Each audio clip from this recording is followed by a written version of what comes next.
Hi guys, and welcome to week 5 of the Flinch squad circuit. We are here.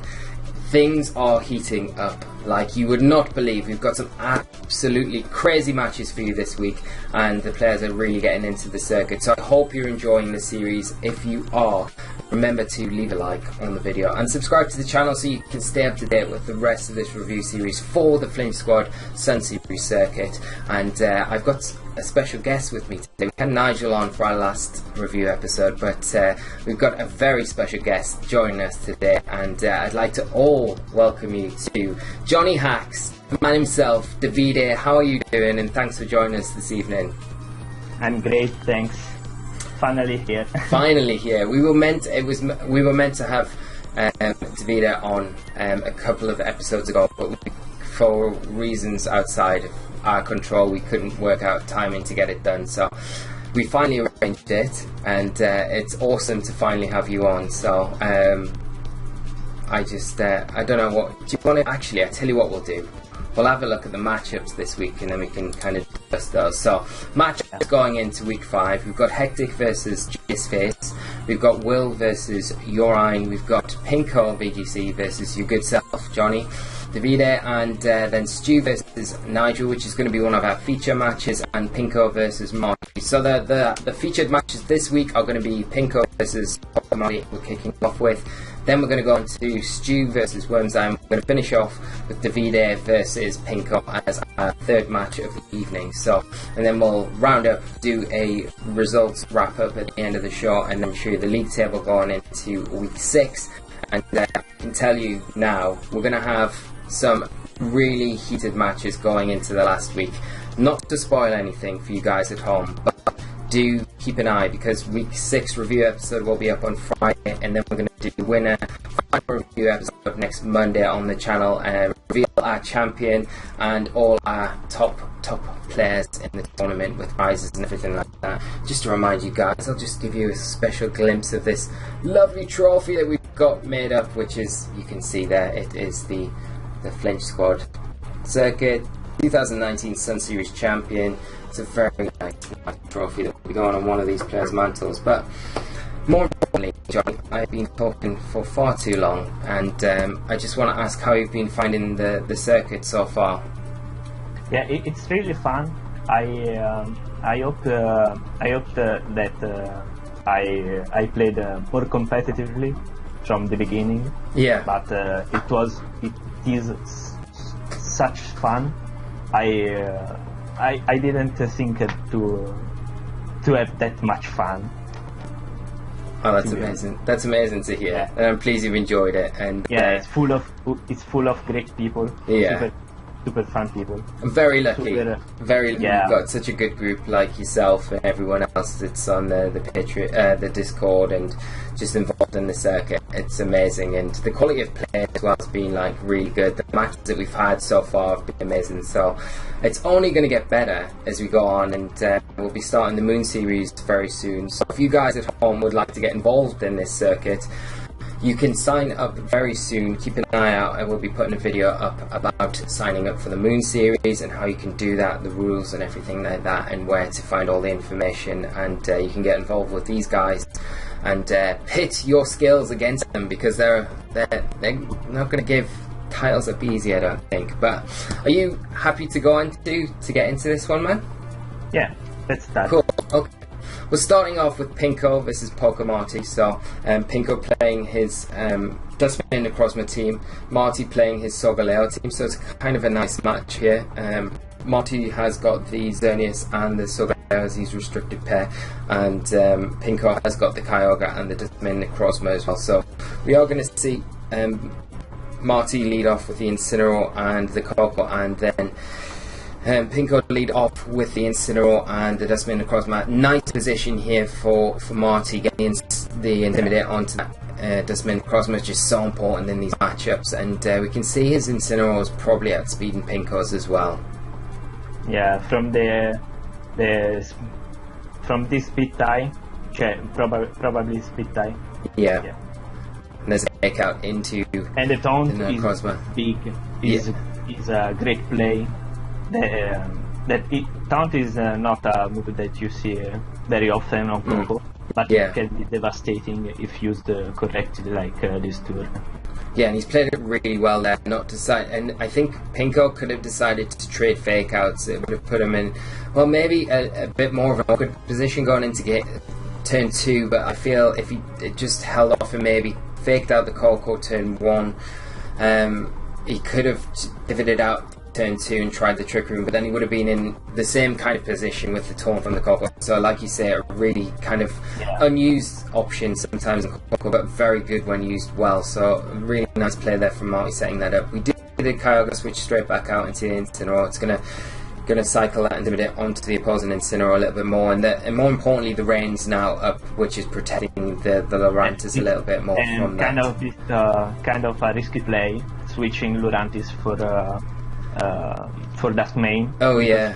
Their Blitz is as likely as a knockoff. Yeah, 100%. You see your turn. Yeah.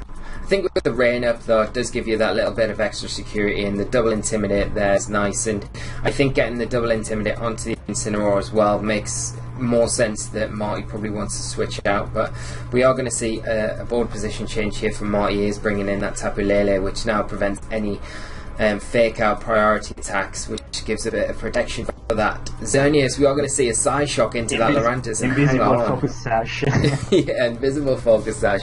Procking that Iron Papa Berry, and then the Geomancy coming out from the Xerneas.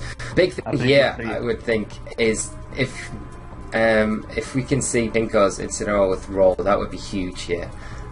That would be massive. Even because this is a pretty free Geomancy. Yeah. He's got really no threat here at all. He's going to take probably a couple of attacks from the Lurantis and the Incineroar. We're just going to see it pivot out though, just its board position. Well, the Dustmane is pretty safe in this situation. Yeah, it's a really nice position for the Dustmane, and now with the Coco not on the field as well, it's pretty free to just set that Trick Room up now for Pinko. So he's not in the worst positions. We're going to see Marty just protect that Xerneas this turn, and the Lurantis protect itself as well just for one more turn, expecting probably the Lele to target into that as the side shot does come into the Dustmane Necrozma slot though, just trying to get some chip damage on that, I'd imagine. It's not even chip. It's like damage. Just whiffing as the Trick Room does go off. And now, from what Pinko was in like a really bad position, he's in a super good position now. We are going to see the Tapu Lele come out, the Incineroar come in to cycle that Intimidate both these attackers, but the big problem with that is it's going to activate and proc that Contrary ability on the Lurantis, boosting its attack. Now the superpower coming out, has he picked the target? He has. That's a big play. That is a big play from Pinko. Huge play there. And he read it his opponent really well. Yeah. Even it was kind of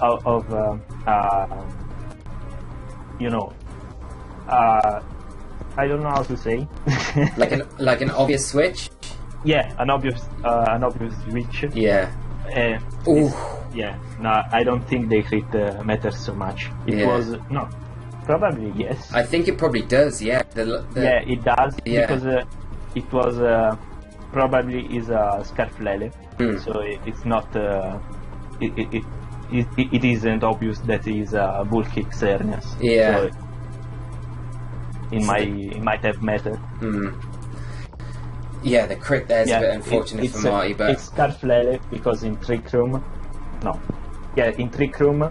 The electric terrain. Yeah. So revealing that good information for Pinko going into game 2. Going to be able to get a Leaf Blade off into the Coco, and now the Sunsteel Strike going to be into that Tapu Lele. Protecting the Lurantis is going to pick up the knockout there, and things not looking so good for Marty. But like so many times we've seen throughout this format, when you see a team matchup and the opposing player has Trick Room and he manages to get it up, it just makes the options of the opposing player just very limited, and the Trick Room just seems to stonewall through the opponent's team. So Marty has got tools to shut down that Trick Room. We saw in game 1 with the taunt from the Coco, but he needs to be able to make sure that when the Dustmane does switch out, comes back in again, he's got that taunt there or something of the equivalent of that to help shut it down, because otherwise it's just going to be a repeat of game 1, unfortunately. Yeah, it isn't a great matchup, but yeah, he doesn't have a lot of ways to stop Trick Room. No. And this is an horrible matchup.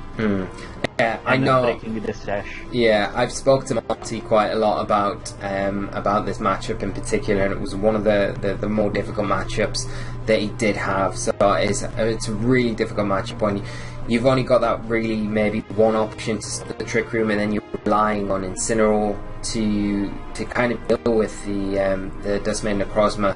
It makes it very difficult when your opponent got a Kyogre as well, and when you're so heavily relying on that Incineroar, it makes it difficult to get into the positions that you need to when you're always going to be conscious of the Kyogre in the back. And then especially with Tapu Lele as well on your side of the field, you're boosting the Dustman Necrozma's attacks. Yes. And you're also and Coco isn't like not that bulky. Oh yeah. Really an answer. Yeah. But we are going to see Solgaleo make an appearance here. Although it's kind of a bit of a stalemate between the Duskmane and the Solgaleo, but you can imagine the Trick Room's probably going to go up here. We are going to see Nature's Madness though from that Tapu Lele, which is going to do nice damage. You know, the things you did mention is it's lack of ways to damage that Duskmane Necrozma, but that is a really good way to damage it. And this double target, yeah, big, but yeah, Superpower just missing out. Yeah, so unfortunate now. Like the resources it's taking Marty to try and chip this Dustman Necrozma down, it's just making it so difficult to kind of build any momentum. Both Coco and Lele just to knock Duskmane without even Trick Room up. It's not really looking big. No. And then because if Pinko's got the Kyogre in the back now, it just comes in and it pretty much wins against these two. The Solgaleo's got the -1 because of that superpower. Its defense is cut as well, and he's got the Incineroar as well to bring in. I know superpower is a really cool move on Solgaleo, but it's really hard to manage, mostly because of the defense drop. Yeah, because it's so awkward using it, doesn't it? I do not. I wouldn't say awkward, but it's really hard to use because, especially if you're down to only 2 Pokemon, so you can't switch out the drops. It's really hard. As you can see, Solgaleo probably get knocked out by Flare Blitz next turn, or even a knockoff. Because I think a superpower is probably with the attack drop. It's just going to be short of the KO onto that Incineroar now. You need quite a bit of EVs to when it KO Incineroar. And the Life Orb. Especially if you are Jolly. If you are Jolly, you need almost maximum. There's a knockoff, and that is going to be enough to take it down. And now just Incineroar by itself, and it doesn't look like it's going to be enough for Marty to come back here. He's going to go into the knockoff into that Dustman Necrozma, and I think these games were mostly won by matchup, not like big plays. Apart from the superpower on Incineroar. That was a huge play, but at the same time, like you said, in game 1 it was like an obvious play, so Pinko made the smart play by just covering his bases, saying, okay, if the Incineroar does come in, I'm going to superpower that Salt, so I'm going to get the knockout there, and if it does come in, then Dustman Necrozma will be intimidated, so this Xerneas is probably going to survive, but it didn't turn out like that, so it was a nice play from him in covering bases, but like I say, I think just a bad matchup in general for Marty, but massive props to Pinko, played it really well, played it straight as he needed to, and just a horrible matchup, but you get that in Pokemon sometimes, and sometimes it is just a bit too much to kind of overcome, but we're going into our game 2, and this is Stu versus Wormseye, who's Nigel. We've got Stu on the bottom screen, Nigel on the top. Nigel leading off with Stu on the top of the screen, Nigel on the bottom of the screen. We've got Stu leading off with Groudon, Venusaur, and Nigel leading off with Incineroar, Xerneas. With 2 teams I like a lot. like with Stu with the Celesteela and Winx with Raichu. Not two Pokemons that you see very often. Yeah, I think the Celesteela is really interesting on Stu's side. I tried it. Yeah. It can work really well. Yeah. Only used like a word. So you can't really make an offensive Celesteela like you could have done in 17. No, it's so hard to try and have it operate like you had in 17, like a Pokemon to bring in to slow the match down and stall things out. It's really hard to carve out any sort of win condition with it in this format, I feel.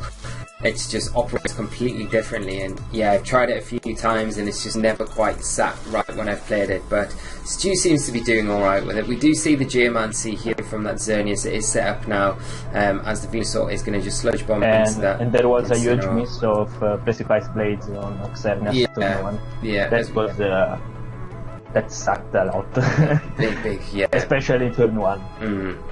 See Moonblast, but Celesteela is still showing its tankiness coming in and taking that +2 Moonblast. It's crazy. Nice.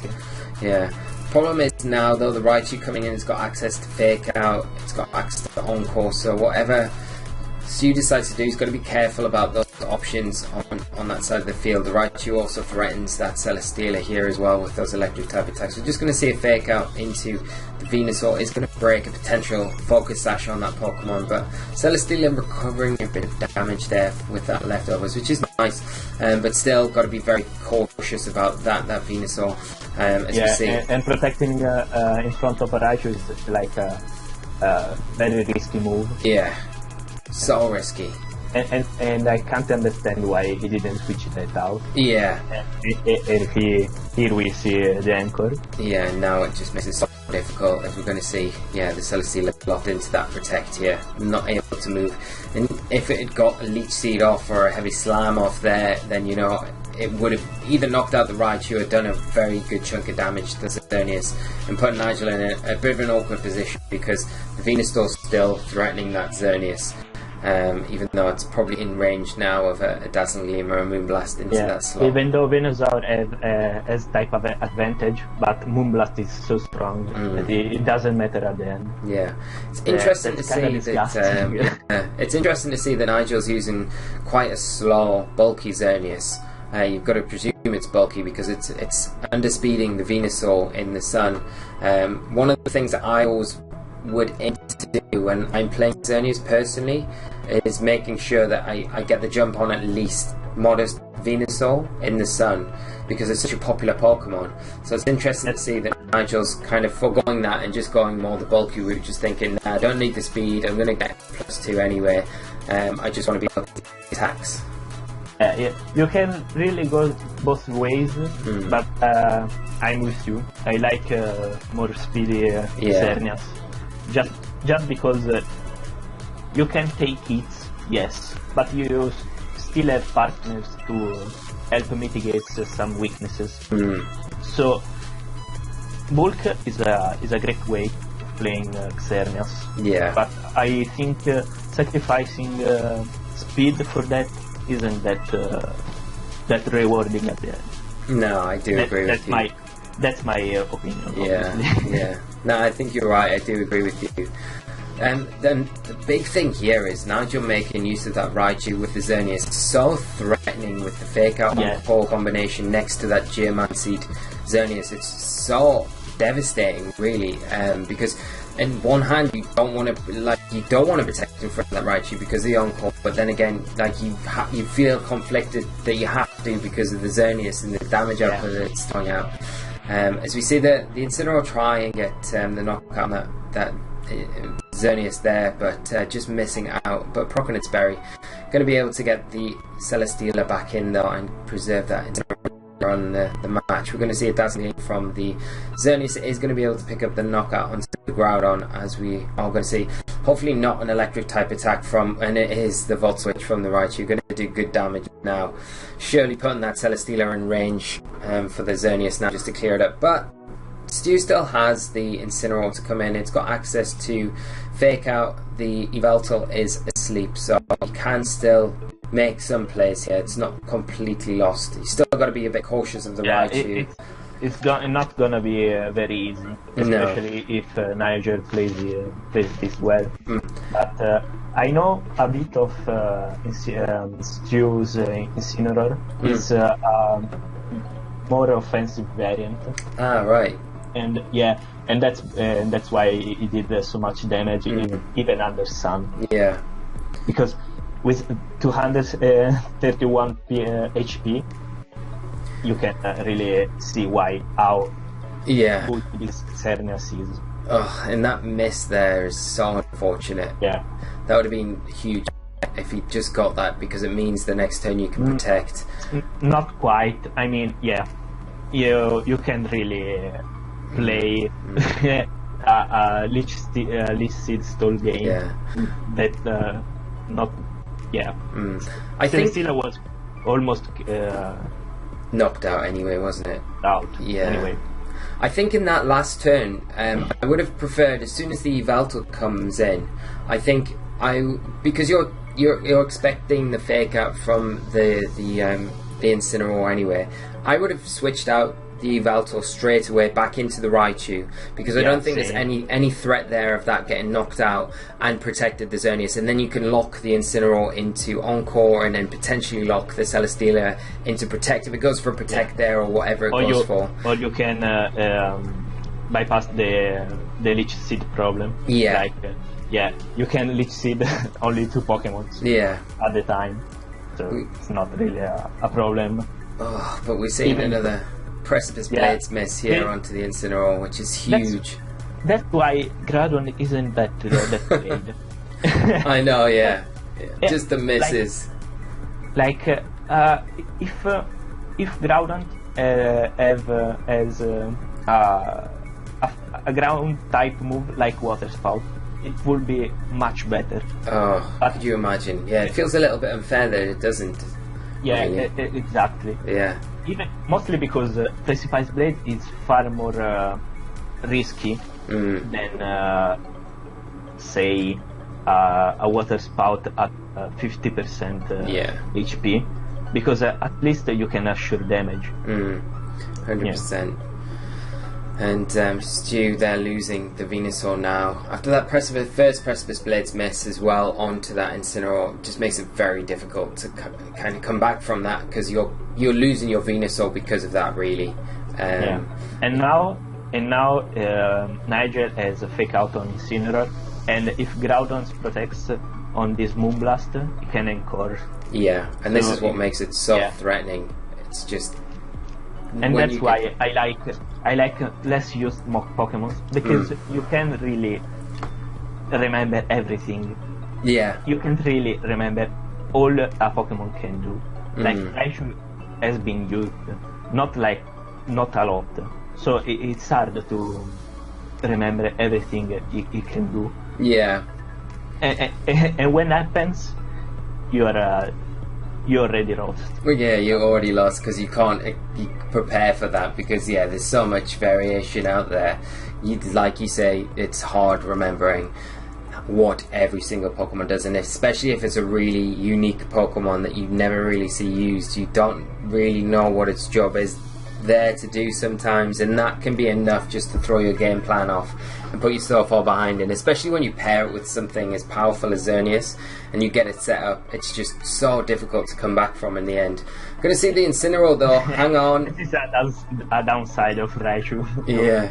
Damage is not. It's not great. It's not great. I like the physical variant with the Assault Vest. I was running that. It's Volt Tackle. Yeah, it's really strong. Even though you used Wild Charge. I know. It's so bad. I changed it though for the IC before I played the IC, so that was alright. But that's a start. You got there in the end. But no, so I do really like physical Raichu. I think it's very underrated. Just the ability to like knock out Kyogres, and the amount of damage that you do onto Yveltal as well is pretty nice with it as well. To knock out Kyogre, you need like almost zero investments. Yeah, it's crazy. You hardly need anything. And the Kyogre needs a lot of investment to be able to survive it, with probably Intimidate support as well.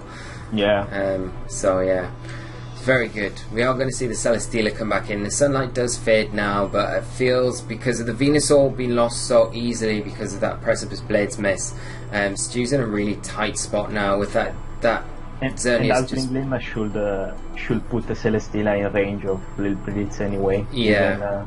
Even, without the sound. Yeah, it's so difficult now with the Leech Seed coming out onto the Xerneas. It's going to start sapping that away, but like you said, the Flare Blitz now coming out, and with that Dazzling Gleam chip going to be more than enough to pick up the knockout and just seal this game for Nigel. And Nigel picking up another win and progressing well on in this tournament. He's having a really good run at the minute, so he's continuing this on as we see Stu just bring out that Incineroar. Nice shiny Incineroar there, but unfortunately... Yeah, on a side note, shiny Incineroar is horrible. Yeah, I'm not a big so fan bad. of it. Yeah. I do prefer just the regular Incineroar, as we see. That was a good set, though. I did enjoy that. Yeah. I think Nigel played really well. Yeah, and Stu was a bit unfortunate in places with those misses. And I think if it had been... It's kind of your fault if you use Groudon, though. Can't blame anyone. So we're going into our last match with your good self. Yeah. Against Pinko. So it is Pinko, isn't it, that you're playing in this? Yes. Yes, it is. Yeah. So we've already featured Pinko on this episode, but I believe he played twice this week. So we've already played against Marty and now against Johnny. So you're leading off with the Crobat Kyogre. You bring that if you can stop here. Yeah, I can explain a cool. bit better. Okay. Yeah. So this is my match, so I can explain a bit better what's happening. Cool. The fact is, probably I knew Pinko probably wanted to set up Trick Room, so I thought, well, fake out Trick Room is a kind of base play in VGC. Yeah. So even though I was not sure if he wanted to, because Crobat usually pack Taunt, it was kind of a midway play, because Water Spout and this Kyogre is Specs. I knew that Water Spout would have KO'd Incineroar anyway, and did do a lot of damage on Duskmane. So even though it was kind of risky letting him set up Trick Room, it was Duskmane would have been like almost knocked out, and Serena is anyway capable of taking some hits. So it was a trade-off at the end, but as you can see, it won't go on Pinko's favor. And we'll see what happens. But that really nice explanation there, and it totally makes sense. And I think sometimes it's important in these sort of matches where we've seen how devastating it can be when Pinko gets that Trick Room set up with this team, and it will just cut through your opponent. So I think sometimes it's important to make a call and be have that conviction behind your players to make sure that whatever happens here, you're going to get something out of it. So even if the Trick Room goes up, you're going to remove the Incineroar bare minimum, and you're going to do a lot of damage to that Duskmane Cosmo, which is huge, because we saw in the match earlier against Marty how difficult it was for him just to get that damage onto it, and because it was so bulky, it was just sticking around, and it just ended up taking two of his Pokemon out in that game too, and you don't want that similar thing happening. So just being able to get that instant damage onto it makes it so much easier going into the rest of the game. So we'll go into it now, but we're seeing a switch out from the Incineroar, so nice. And this was no, I don't want to say a mistake, but it was kind of risky on his part. Yeah. And people ask me, how do you stop Trick Room? I say Choice Specs Water Spout. Choice Specs Water Spout. That crit is huge. Yeah. The crit method on a certain extent, because Choice Specs on the set that Pinko said me he used, it was like a 93% roll of one hit KO. Oh, so it had a really good chance anyway to pick up the knockout. Mattered, so, yeah. Not a lot, but it was there. The crit could have gone differently. Yeah. Choice Specs, a very good shout. Yeah, and Lurantis doing that much damage. Yeah. Oh wow. Yeah. I mean, it's not AV. Yeah. But it's super bad. I don't know how to say. And what else about cleans up? Very quick game one. Very quick. But I played. I felt kind of bad because I didn't know that the crit didn't matter that much. Yeah. So I played. I don't want to say that I played holding off. But I felt kind of bad in that situation. Yeah, I think it's natural to kind of sometimes feel like that in a match where, but like you say, in hindsight, looking at the damage calculations, when you've got that 93% chance to pick up the knockout on that specific Dustman Necrozma anyway, it probably in the grand scheme of things didn't really make too much difference. There's obviously that small 7% chance that the Dustman survives there and gets possibly a Photon Geyser in the Psychic Terrain onto the Kyogre, but it's probably not enough to pick up the knockout. It'd probably do a lot of damage. Not by a long shot. Yeah, so my Kyogre can take a Leaf Blade from Jolly Cartana, so even in Psychic Terrain, oh wow, it would have done probably 50%. Yeah, nice, excellent. So yeah, I mean, now it just shows the power and still utility of that Serena Kyogre where you switch it in turn one. It's so good. We've seen it so many times this season and players utilising it, and it's nice to be able to feature it.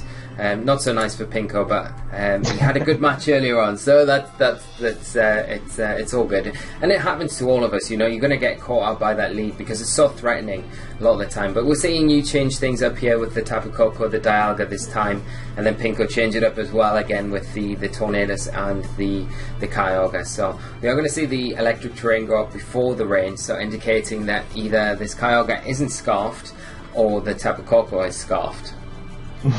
Yeah. Do you want me to pause and let you talk through this first? No, not really. Even because, yeah. Okay, that's cool. Not massive turns. So we're just seeing the Kyogre protect here. Volt switch into what was the Tornadus. I volt switched on Lurantis mainly because I expected a focus session on Tornadus. Yeah. And Kyogre isn't a problem anyway since I have Dialga. Yeah. And that's this really double nice. up is just for making sure if it was a focus sash, if I can knock it out. Wow, look at that damage onto the opposing Kyogre. That's crazy. It's a bulky Kyogre. Yeah. From the 207 HP. And there's a Thunder back. And under the Electric Terrain as well, this is going to do a good... Wow. Yeah. That is some bulk. It's a very bulky Kyogre. Yeah. And now getting the Trick Room up with Dialga, that puts you in a really nice position. Especially with that Lurantis gone now. And I think that's the key to being able to allow you the room to set the Trick Room up. If you set the Trick Room up and the Lurantis is still on the opposite side of the field, on Pinko's side of the field, then it makes it difficult to want to set that Trick Room up because it's so threatening. But now you can see, wow, it's doing so much. Is that Adamant Orb on the Dialga? Modest. Is it holding the Adamant Orb? I thought the nature. No, it's actually magic. Oh, nice. With 28 EVs in special attack. Yeah. Not offensive at all. But now that all restricted are being played a lot more bulky. Yeah. The damage from the Adamant Orb doesn't... I don't need it. No, mainly that makes a lot of sense. I can't do the reach a certain benchmark like the one-hit KO on non-bulk Xerneas with Flash Cannon. Yeah. It wasn't useful anymore. You're reversing the Trick Room here. Yeah, because mainly because I have Coco. in the back, so you want to set that up to come in later. It makes a lot of sense. Confusion there from the Hurricanes, a little bit annoying because it does throw questions up whether or not you can get an attack off. But we're going to see Pinko just go for the protect here on the Tornadoes against that potential fake out coming out, because it's not on the ground in the psychic terrain. Going to see a Scald into the Incineroar, which will just missed the knockout. Yeah, nice. It's I can see why Pinko doesn't play enough investments to KO Incineroar with Scald and the Rain. Yeah, it doesn't make really sense to me, at least. Yeah. Even because you can't rely. Yeah. Hurricane without rain is kind of risky.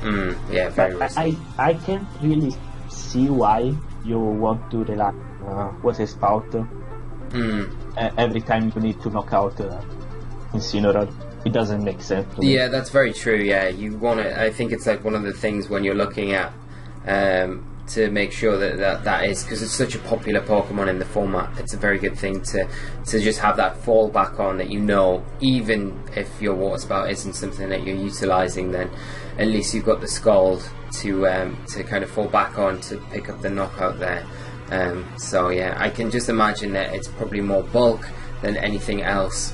That he's just putting it in investment in to make sure. So it's probably a bit of a sacrifice on his end. Still confused, Dialga. Yes. Is it going to snap out? It's confused. There we go. It's a well-trained Dialga. Well trained.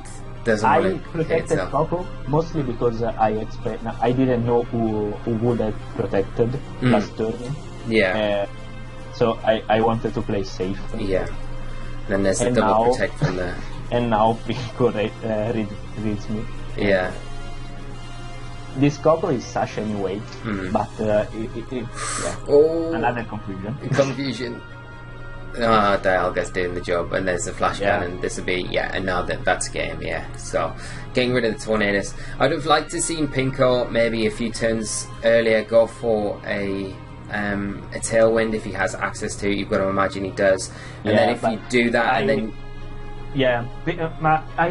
think it is super risky because I have Dialga, and it's quite obvious that Dialga packs Trick Room. But in retrospect, I would have expected more like a Taunt. Yeah. And then Flash Cannon. That's why I double target first turn. Yeah, that makes a lot of sense. I think the turn when you reversed the Trick Room and you were setting up the play to get the Coco in, so the turn after the fake out with the Incineroar, I think that turn would have been a key turn to get the Tailwind up with Tornadoes, because you're not expecting it then.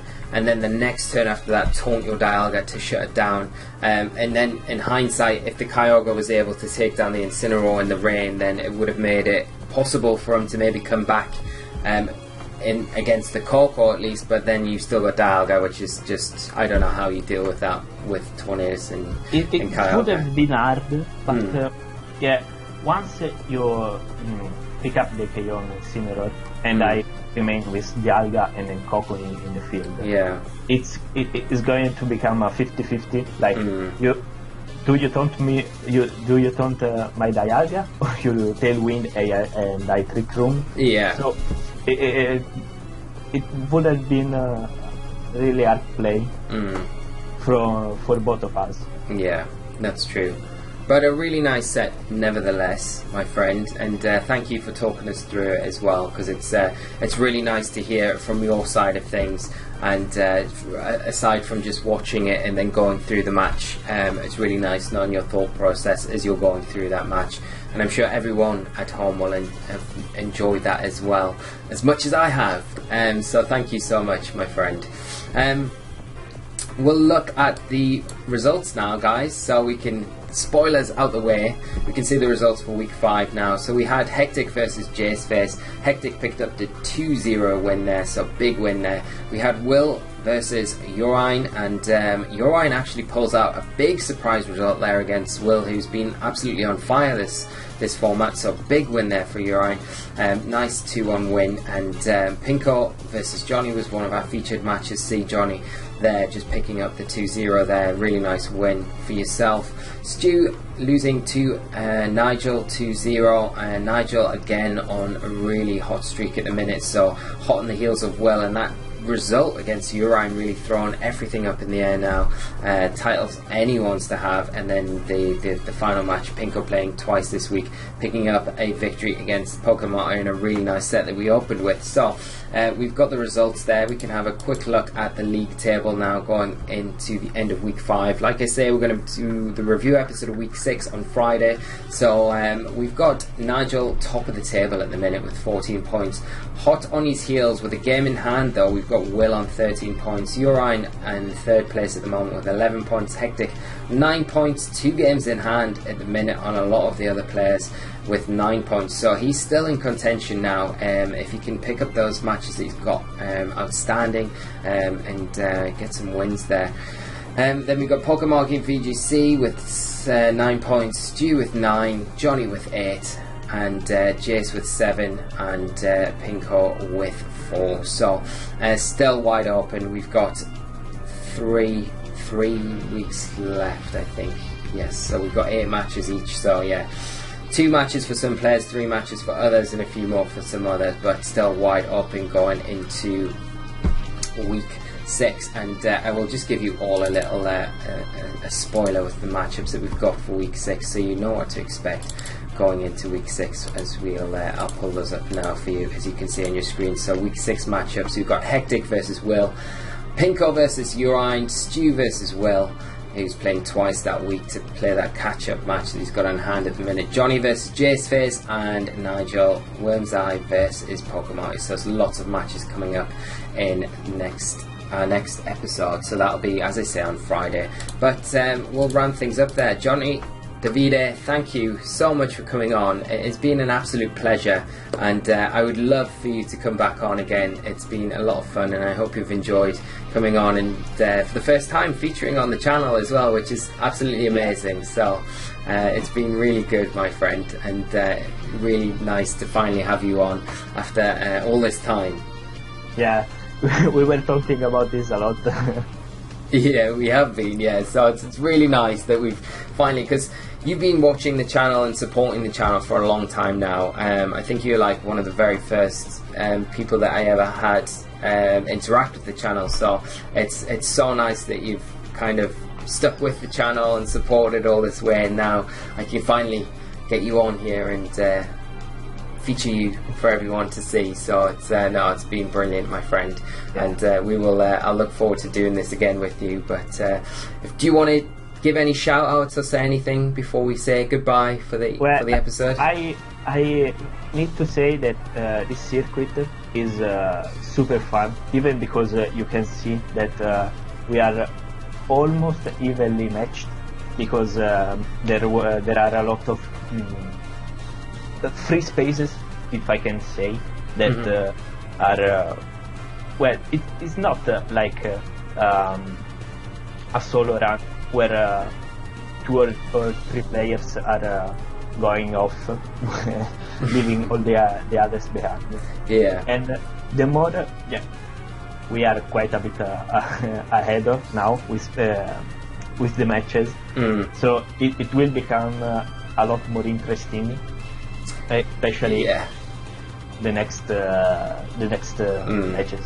I'm really looking forward to week 6, because things get a bit crazy, so and really tight. And I think that's a nice thing. I feel like you're so right as well. It's very, very tight in skill level between you all. I feel it's very close, and I think it's quite even. But I feel at the same time you're all pushing yourselves on every week that little bit more, so you're all really improving a lot. And I've noticed from week 1 matches right through to now, there's been so much improvement throughout the series, and it's all like that little bit of friendly competition that's pushing everyone on. So it's great to hear you're enjoying it, and great to hear that you're just having a good time playing it. And I wish you all the luck in the rest of your matches, my friend, and we will be featuring you on the following weeks as well. So I will need some luck. Nah, you've got all the skill. You've got the skill, Johnny. So, but we are going to wrap things up. We're getting on to 45 minutes now. It's been a long one. So I hope you guys at home have enjoyed it. Smash that like for Johnny, and make sure you subscribe to the channel for me. And we will see you on our next review episode, which, like I say, I'll be up on Friday. So stay tuned for that, guys. Thank you so much for tuning in. Davide, once again, thank you. Sorry, Davide. I keep pronouncing it wrong. I'm terrible. We all know how bad I am. But Davide, thank you so much again. And we'll see you guys again very soon. So until then, take care of yourselves, and bye-bye.